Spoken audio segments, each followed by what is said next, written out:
Brought you by UTL solar 78,000కు subsidy పొందండి. సబ్సిడీతో UTL on grid solar system ను ఇన్స్టాల్ చేసుకోండి. ఏపీ తమిళనాడుకు మరొక అల్పపీడనం ముప్పు పొంచి ఉంది. దీనికి సంబంధించి వాతావరణ శాఖ చేస్తున్న హెచ్చరికలేంటి? బ్రేకింగ్ న్యూస్ లో చూస్తున్నాం. ఆగ్నేయ బంగాళాఖాతంలో అల్పపీడనం కొనసాగుతోంది. ఇది వచ్చే 24 గంటల్లో పశ్చిమ వాయువ్య దిశగా కదులుతూ మరింతగా బలపడే అవకాశం ఉంది. ఎల్లుండికి శ్రీలంక, తమిళనాడు తీరాలకు చేరే అవకాశం ఉందని అంచనా వేసింది వాతావరణ కేంద్రం.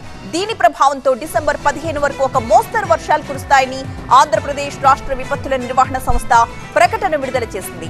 కోనసీమ, తూర్పు గోదావరి, పశ్చిమ గోదావరి, ఏలూరు, ఎన్టీఆర్, కృష్ణా, గుంటూరు, పల్నాడు, బాపట్ల, ప్రకాశం, రాయలసీమ జిల్లాల్లో మోస్తరు వర్షాలు కురిసే అవకాశం ఉంది. అటు తెలంగాణకు వర్ష సూచన చేసింది హైదరాబాద్ వాతావరణ కేంద్రం. పలు ప్రాంతాల్లో మోస్తరు వర్షాలు కురిసే అవకాశం ఉంది.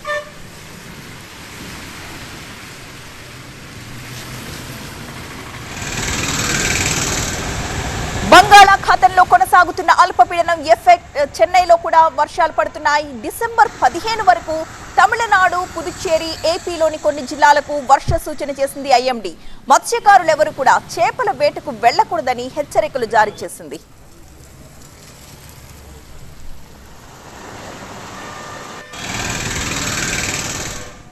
Brought you by UTL solar 78,000కు సబ్సిడీ పొందండి. సబ్సిడీతో UTL on grid solar system ను ఇన్స్టాల్ చేసుకోండి.